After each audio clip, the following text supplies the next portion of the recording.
coming. My name is Kate. Chair, can you hear me? Great.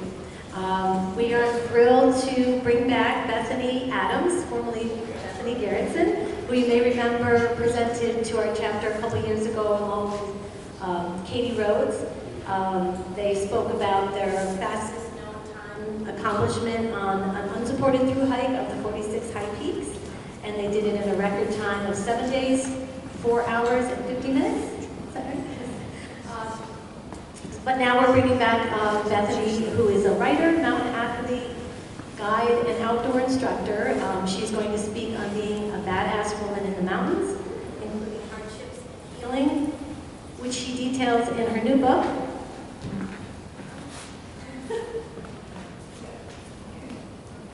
Blood, Sweat, Tears. And she has these for sale tonight, so please give a warm welcome to Bethany.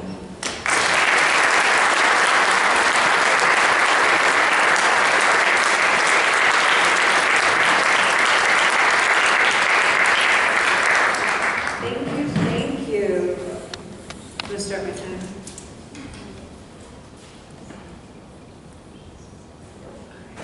And I have a presentation.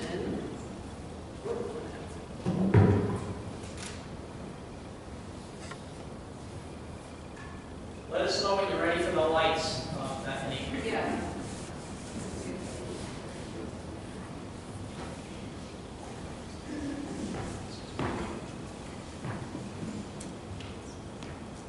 All right, lights. All right.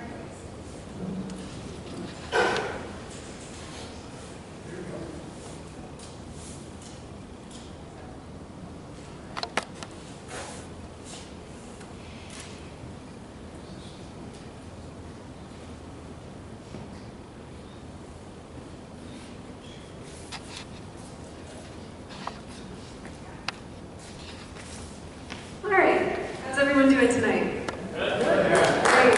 Woo. You guys are wonderful. You are an amazing chapter. You have a lot of energy. After Katie and I did the 46 through hike in 2020, we were on a lot of Zoom presentations.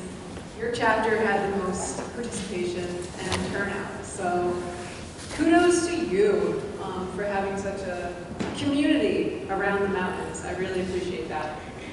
So, when I was talking to Katie about what this presentation was going to be on, because I can go lots of different angles,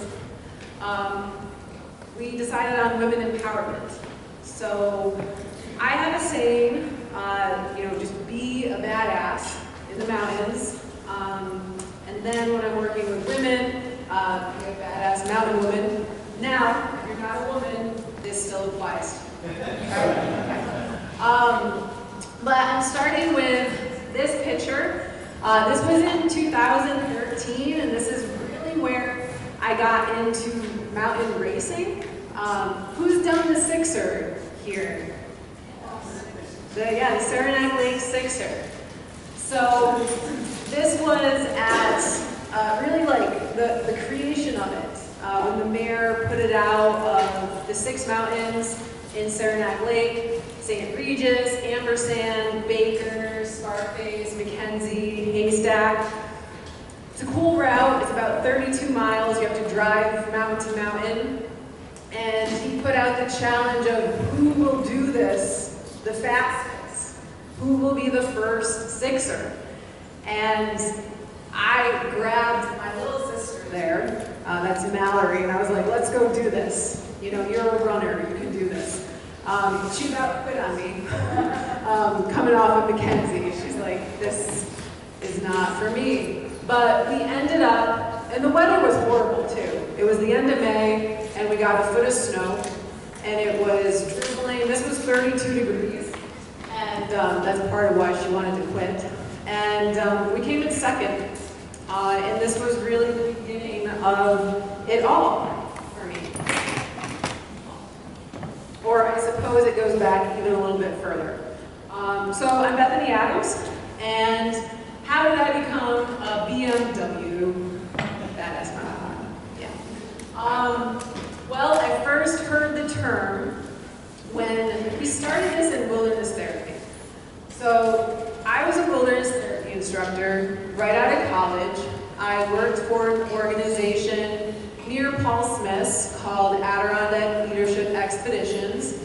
And my job was to take teenagers who were really struggling with some aspect of life, either depression, anxiety, addiction, and or eating disorders. And I took them camping in the Adirondacks. And I worked a week in, week out. Am I going in and out? Yeah. Get it up? Okay. All right. I'll just pretend I'm a singer for the rest of this.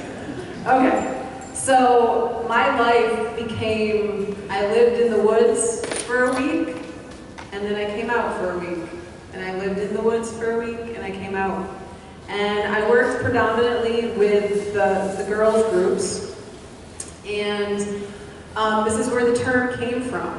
You know, we kind of had little songs we would sing and really just tried to empower them to be comfortable in their bodies, and that muscles are awesome to have. And this is where I fell in love with hiking, and believe it or not, before I did this, at 23, I had never camped. I had never had a full pack on, and I almost quit, like 2 miles in. As soon as we started going uphill, I was like, this feels awful. And so I continued to just share that example with my students and with people today, because a lot of people today who just meet me and think that like I've done all these big things, well, I almost quit before I ever did those things. So I'm so glad I stuck with it. I fell in love with it, and it has become my lifestyle.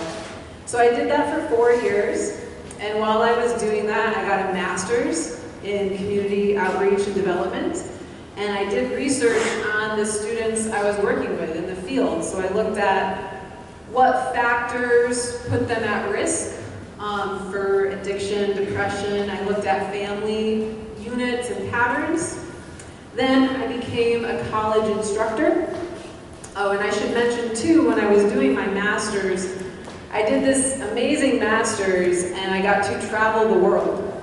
And I went to India, and I went to Nepal, and that's going to come back when I talk about the book that I'm a part of today. And I went to Namibia, and I studied conservation models around the world. And I picked this program because we were going to Nepal. And I wanted to see the Himalayas, I wanted to climb the Himalayas, I wanted to be there.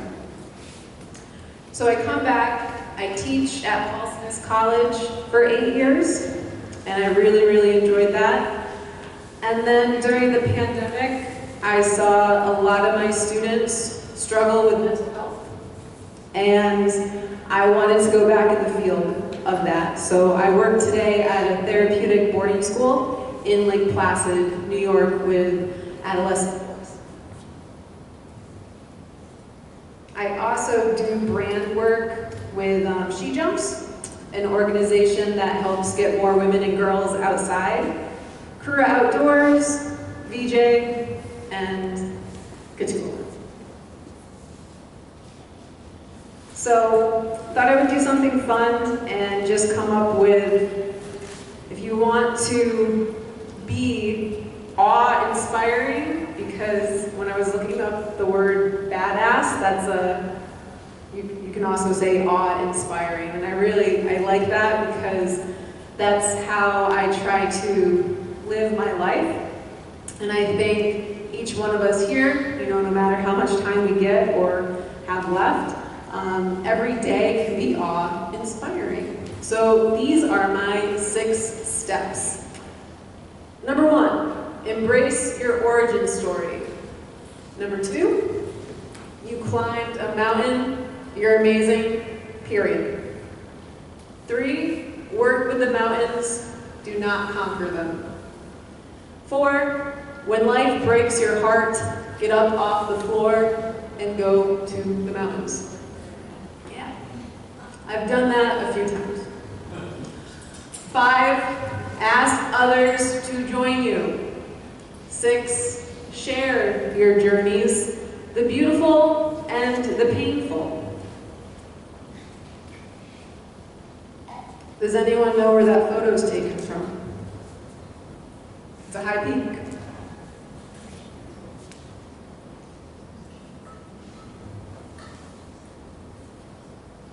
Phelps. That's Colden. You can see Colden.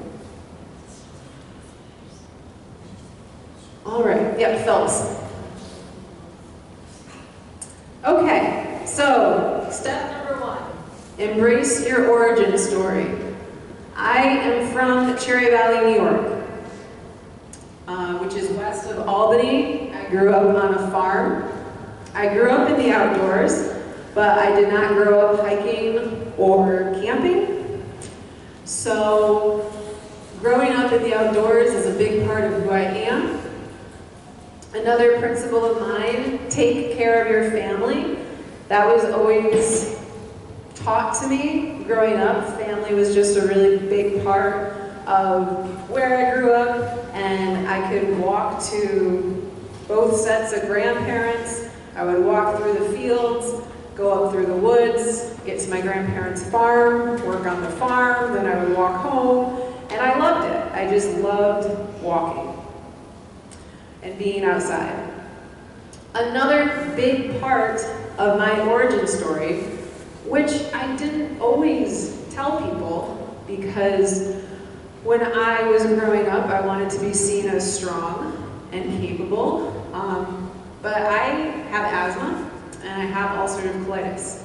And there are 2 diseases that have really impacted me growing up. I had pretty severe asthma as a child. So whenever I got outside, I was just really thankful to be outside and that I could breathe. And I do remember too, when I moved to the Adirondacks to go to Paul Smith's college, my asthma got better. And living in the Adirondacks helped my lungs. And then when I started adding in mountains to that, it helped them even more. And I've had my healthiest reign, in a sense, being up in the mountains. So I really believe in their power to help heal you. And I've shared that with a lot of people who are also coming back from a sickness or an illness, and they find another strength in the mountains. Ulcerative colitis is a disease of the lower intestines, and I was diagnosed at age 10, and I was very sick for, when I was 10, lost a lot of weight. Doctors didn't really know what was going on. Very lucky my mom was a nurse, and she was just persistent. You know, she knew something was wrong, she kept taking me to doctors, and I finally got to some great doctors. And again, mountains helped me acknowledge that I have ulcerative colitis. They also helped me take care of myself so that I could go hiking and do these things. Because I really have to watch what I eat. I have to watch a lot of things. But being on trail helped me figure that out. And I'm so thankful to that. Also part of my origin story, I grew up in a family of athletes. So sports were just always really important. I am a competitive person. I like to win. It can be a problem at like family gatherings. And I've always been a little environmentalist, activist, healer, and creator of stories. And that's a picture of when I was little. And my grandparents, they raised beagles. So I like to play with the beagle puppies. All right, you're amazing, period. That cake was amazing too. It was peanut butter chocolate. And a really good friend of mine made that for me when I got 100 fastest known times. And I became the first woman to do that. I will not be the only woman to do that though. And there's a few women coming up right now who are gonna get 100 too. With this though, there's a lot of people who don't want to hike with me because they think I'm just going to run away from them and run up a mountain. But I also really just like to hike a regular pace too, and I really like to be out in the mountains with people.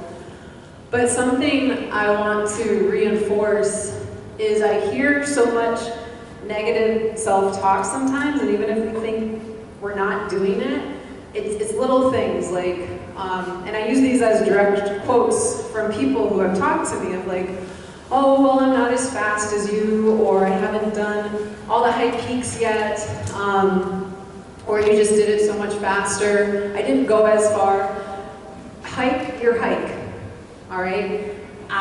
Because of my origin story, I want to go faster in the mountains. There's still a part of me that needs to prove to myself that I'm healthy and I'm capable and I'm strong.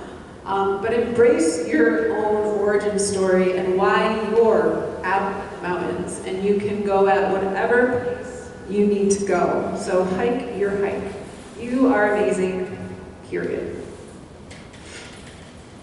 Work with the mountains. Do not conquer them. The first time I heard the word conquer used around a mountain, and it was all in the same sentence. I was like, oh no, like I do not want to be associated with that word. We do not conquer the mountains. We go to them, we work with them. You should always be very respectful of being there. Be very aware of the conditions that you are in. This was something I started to learn in wilderness therapy. The mountains do not care sometimes. Or actually, maybe they do really care about you, and sometimes they tell you, please don't climb me today. Come back another time. And there have been some days where I literally, I pull up to a trailhead, I get a weird feeling, and I go home. And so I think it's really it's tuning in to the mountains around you. So for me, this all started in the Adirondacks. I have done higher mountain expeditions. I went to Ecuador in 2010, and then I went to Nepal in 2014 and 2018. Aconcagua, Kilimanjaro. I think as you get, and it doesn't even, I don't think it matters how high the mountain is. The Adirondacks are very unforgiving at times. Mount Washington is very unforgiving. But as the consequences go up, you're not conquering mountains, you're working with them. So I've learned a lot from going to high altitude. The story in Blood, Sweat, Tears that I wrote about was actually from the Aconcagua expedition, and I was a part of a high mountain rescue at 20,000 feet. And I had a team member who, it looked like he was having a stroke. He couldn't talk anymore. It was all garbly. So we as a team assessed him and could really see something was going on. We were afraid it was high altitude cerebral edema. And we started an evac off the mountain at 20,000 feet, which isn't easy. Aconcagua is in Argentina. We, unfortunately, did not have someone who spoke Spanish on our team, so the radio communication to try to get a helicopter didn't work. And so we ended up evacing him down the mountain. He is fine, he's okay. I went on to write a story about it for Outside magazine, talking about high mountain rescues and logistics behind them, things that we shouldn't overlook, like being able to speak Spanish if you're in a Spanish-speaking country and need a rescue. So, I also did my story from Blood, Sweat, and Tears on that, which I will come back to. Oh, and my picture's in the way. That's funny. But when life breaks your heart, get up off the floor and go to the mountains. And so this was actually happening, you know, around the time I did the through hike in 2020.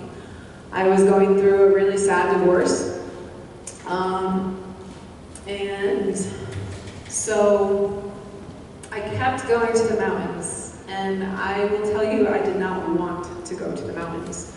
But I knew it was good for me to keep going to the mountains. And there were just some real moments of low motivation, where it was hard to get myself dressed and out the door, and it did really save me in a lot of ways. And I've seen that not just for myself, but for so many people. When we go through something hard in life, whether it's losing someone or like a big life change, I meet so many of those people too on trail, you know, and why we're out there. So much of my story is about hardship and healing. The pandemic was a really hard time for a lot of us. I see that with my students every day and how they are recovering from that. Some of them lost parents, grandparents. They were out of school for 2 years. They started to get social anxiety, couldn't come out of their rooms. Something I've had to work with personally is anger and just not getting mad at the things, some of the things that have happened to me in life, and to see them as blessings instead, which can be really hard at times. And but something I've learned and I still work on is, you know, the more we hold on to our anger, the more we suffer. So something I like to physically do, and I started doing this, I learned about it when I was in wilderness therapy, is that you climb a mountain with a rock, and you can do this for so many reasons, like especially like the alpine vegetation, because you can leave your rock. But you take a rock, and it symbolizes something that you want to let go of. So I've just been carrying rocks up, leaving them, and you do it again, and again, and again. And this is not a one and done solution. We keep doing it. So I can't thank the mountains enough for that. So ask others to join you. It is a wonderful place to share with others. And I was a team athlete. I played soccer and basketball, so I think I've always been used to like, hey, the more the merrier. I want others to join me. I want a team out there. And that even started with the 6er race of that picture of my sister and I when we started in 2013. And then I went on and I kept composing these teams for the 6er relay, and they were super fun. And then the through hike in 2020, and that's me and Katie Rhodes at the finish, when we completed it in 7 days, 4 hours, 50 minutes. And you know, I couldn't have done it without her. And she had reached out to me during the pandemic, and I'm so glad she did. And I just asked her to come. And she said no at first. She was like, I don't think I'm ready for this. Maybe I'll come for some of it. And then I just had to explain to her, I was like, well, then it won't be unsupported, so you have to do the whole thing. And she's like, okay. And I was like, well, just go day to day. And she did it. And then I work with an organization, Women Who Have KT, who specifically looks to get more women into the sport, because we're still really outnumbered in outdoor spaces, and especially competitive mountain running. So, my last step, share your journeys, and I'm getting better at this. this, like the beautiful and the painful, because I think in the past I had more of that like sunny disposition that, you know, be optimistic and, you know, like if you survived, you learned something from it. And I'm at a more realistic point in my life of life can be really, really hard and breaks your heart. And I will be talking more about that hopefully a year from now when my book on the through hike comes out.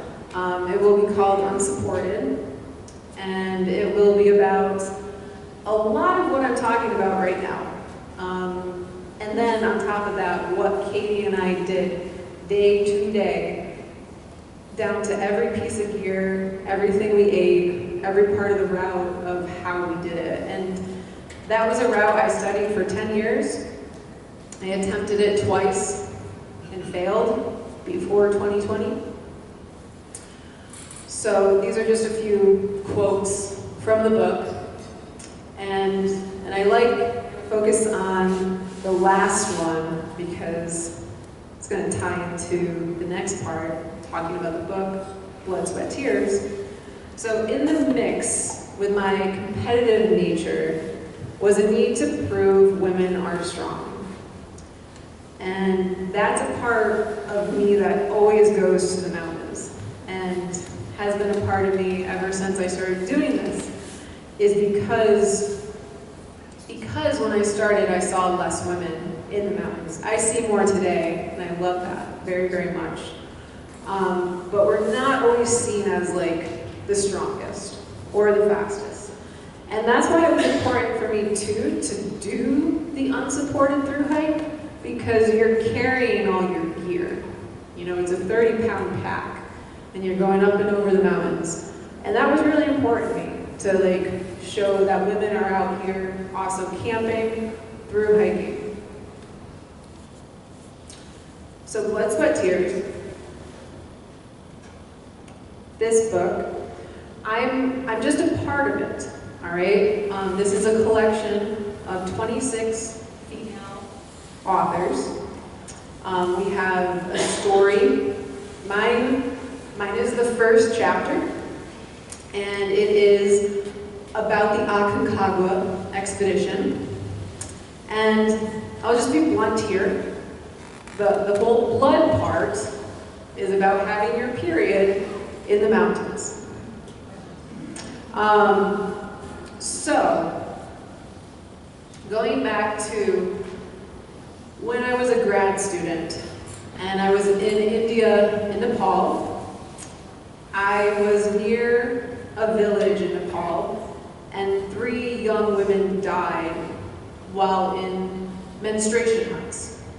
All right? In certain parts of the world, women are still secluded when they have their periods. They can't go to school, they can't be in public, it's seen as unclean, and girls die. And also it's the #1 time where they drop out of school. You're out of school for a week, you fall behind, that adds up month after month.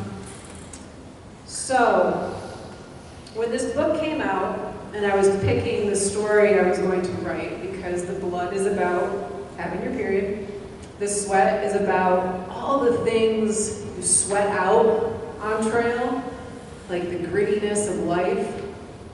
I had some good stories there too. The tears, more the grief of life, losing someone, having to move on. I picked the blood because I, at the time, was a professor, and I think it's something that's so overlooked in our education systems. And not just in the US, but globally. And this needs to be talked about more because it has such a deep history, especially in the mountaineer community, that's why women were left off of expeditions, because you got your period. Because it was, ew. And it's taken a really long time to bridge that divide. So I wanted to just write a really, it's kind of a funny story. kind of funny. But it's just real. It's navigating high altitude while having a period, and I also had a lot of diarrhea. So it's a very real story, which it's a certain demographic of people, but you are here because you're outdoor enthusiasts, and we all have a poop story on trail. So the book, though, in general, it won an award at Banff. It is a tremendous book. I hope to see this in colleges. It is one of its kind in a lot of ways because it's a collection of female voices doing really badass things in the mountains and talking about that. So, you know, I encourage you to take a look at it. Does anyone know what the cover art is? It's a uterus. It's 7 flowers, 7 like wild mountain flowers in the shape of a uterus. And I have t-shirts and stickers of that too. So I will end there on that note. And the real takeaway message here is with the 6 steps of, you know, be you, and that's owning your origin story. I am a woman. I am in the mountains. I want to be awe-inspiring every time I'm out there, and also when I'm here. You never know how your story is going to reach another person, and where it's going to go from there. So, and I want to thank you so much for this chapter, because I am quite certain when Katie and I were giving the Zoom presentation, someone here in the Q&A asked me, well, when are you going to write the book? Like, I'm pretty sure it was this chapter. And I had started it, but I started to lose motivation on it. And after that presentation, I went back and I wrote it. And so, thank you. This chapter will always be very special to me for that. So please stay in touch. If you're not on social media, you can email. And I love to mentor, and I love to even just give condition updates. I'm up in Lake Placid. We have 4 to 5 feet of nice snow up in the high peaks. More coming tomorrow. So thank you.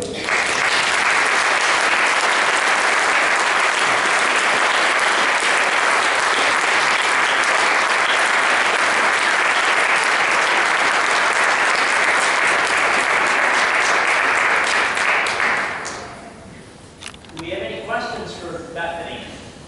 I'm sure you're happy to answer some questions. Oh, I am. That's why I wanted to wrap it up and get questions going. I see you.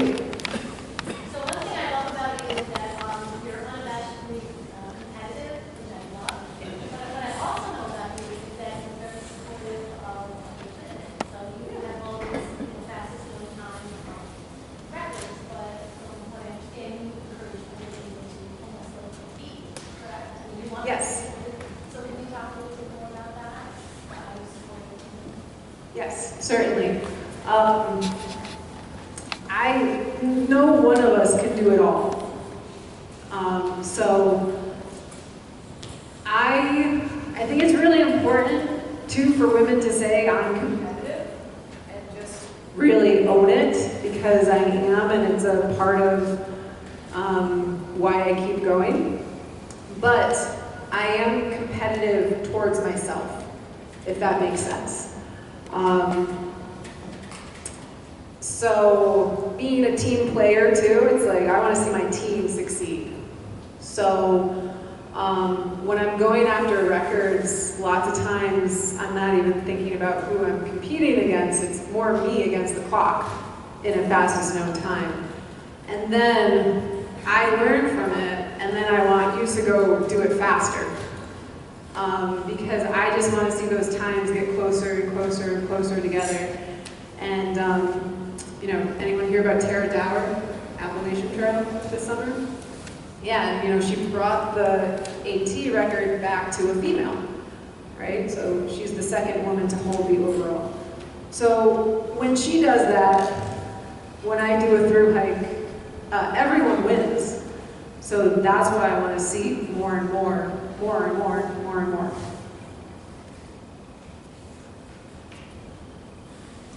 We message you, will you use for a hike? Yes, yes, I really will. That's how I've met a lot of my friends during the social media pandemic era. Yes, I really will. I really like to get out there and just talk and be out there. Yes. Cool. We will message you. Sweet. Give us a lot of encouragement on that. Love it. Question? Go ahead, Sarah. I wanted to know what a couple of your favorite FKTs were along the way. That's a good one. That's a good one. So I love the through hike, but besides the through hike, because that really,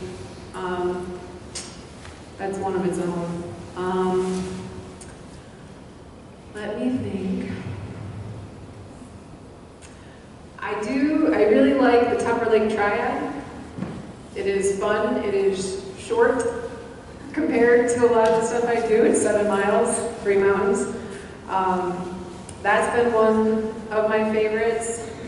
There's some down in the Catskills. I really like the Devil's Path.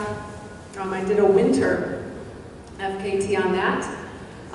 So I really like winter too. So who's heard of the Bob Marshall Traverse? Yeah, it's a big route. Bob Marshall was, I would say, one of the first ultra hikers in the area. And he went up, he had breakfast like pancakes and bacon, and then, or no, before he had breakfast, he went up Big Slide, yep. Then he came down for breakfast, and then he went over to the Great Range, and he does the Great Range, and then he did Skylight, and someone met him on Marcy for lunch, so Marcy and then Skylight, and then he went and he did Wright, Algonquin, Iroquois, and then for fun, he did Mount Joe. In one day, yeah. So he did it, and I'm very impressed with his time because, like, he did it, early 1900s. Like, with the gear that he had, he did it in 18 hours, which is really good. It's about 30 to 35 miles. So, I did that in the winter, and it was the winter, it had never been done in the winter, and then 4 athletes did it in 2021. Jonathan Zaharik was the first one to do it. And then Katie Rhodes and I were, and then another woman was doing it that day too, which was really cool. But we did it in the winter in about 15 hours. So, yeah, I love winter records because it adds that element of higher altitude. So.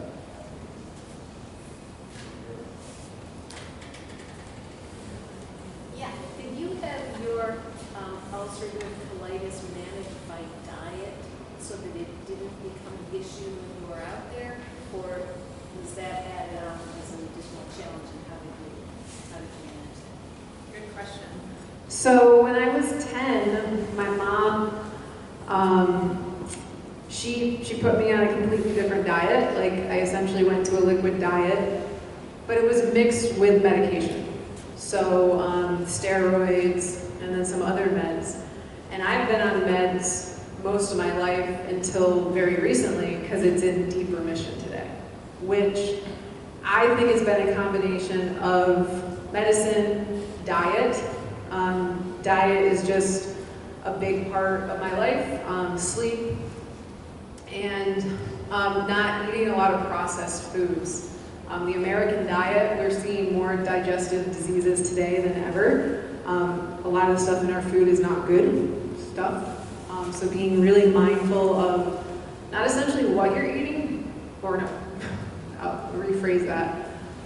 Just about everything's okay to eat as long as it's food. And if it's not too preserved. But I really was still struggling when I was a wilderness therapy instructor. Sometimes it would flare up. I would have to leave the field, get it under control, come back in. For some reason, and this is a medical thing that has been studied, when people go to altitude, they're more likely to have a flare-up.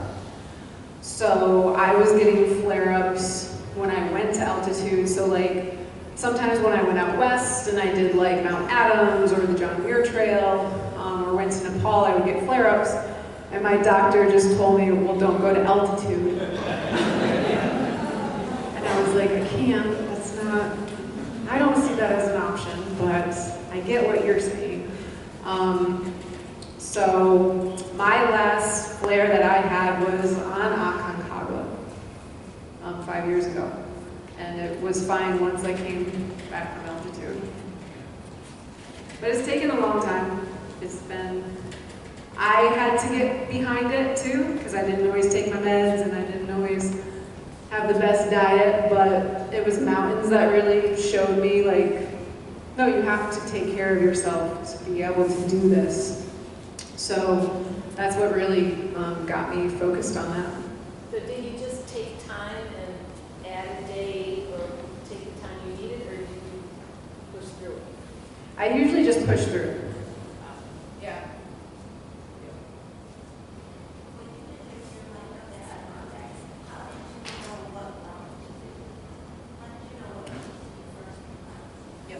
So when I first heard about the thru hike, it was in 2009, and Corey DeValde and Jan Welford had just done it. And I saw the magazine, or not magazine, it was a newspaper article, and it had their route outlines, and it had their gear outlines, and I just started to copy that. For my first 2 attempts, and I honestly think we did the route as they had done it as well. Like there's been little variations, whether like someone wants to bushwhack in one area or not, but it usually follows the same flow. You start in the Sewards, it starts Corey's Road, Seward Range, Seymour, Santnomies, Allen. You come to Lake Colden area, Marshall, Iroquois, Algonquin, Wright, Street Nye, Phelps, Tabletop, Colden. You usually do that as a loop in camp, Lake Colden, and then you go up, essentially you're going to get on the range the next day. And you do Cliff and Redfield too.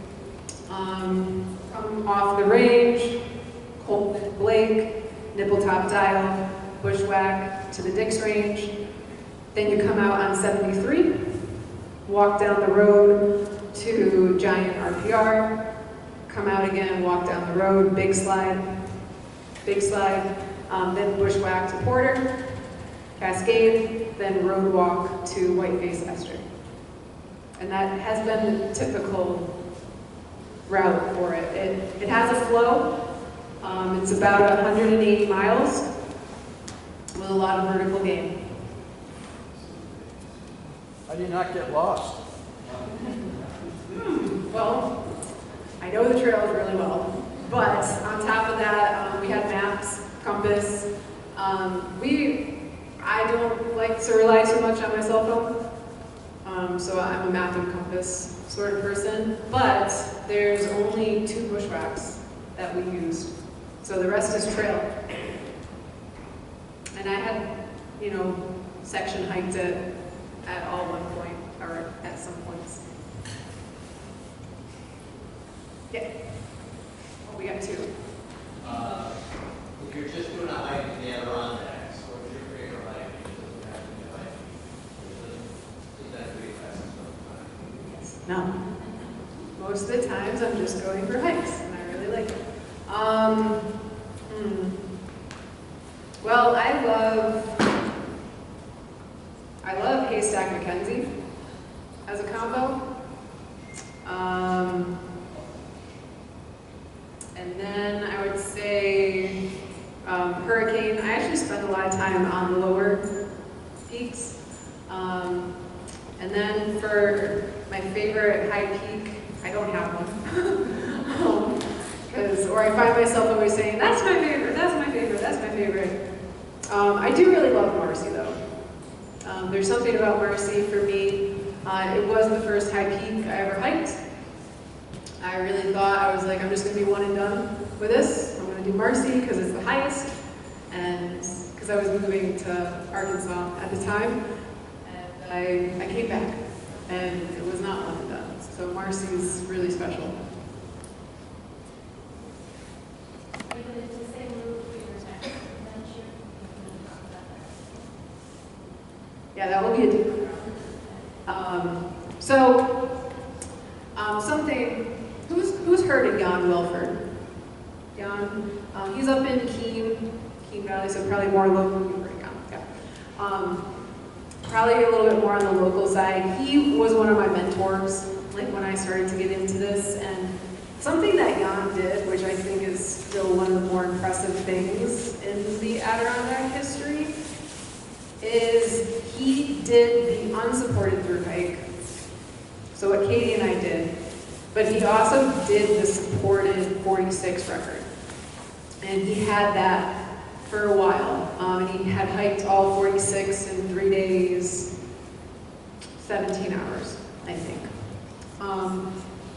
So after I did the unsupported through hike, I was like, I want to do what Jan did, and I'm going to try the supported 46. And I did not get it. I did 38 of them in about 60 hours, and I dropped on Marshall.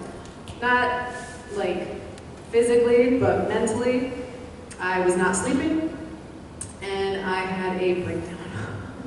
And so, you know, when your mind goes, your body follows. So I was telling Katie I want to try that again this summer, should the conditions align. And the route is different. Supported, you're getting car rides, you're getting pacers, you're getting food drops. So it's a little different.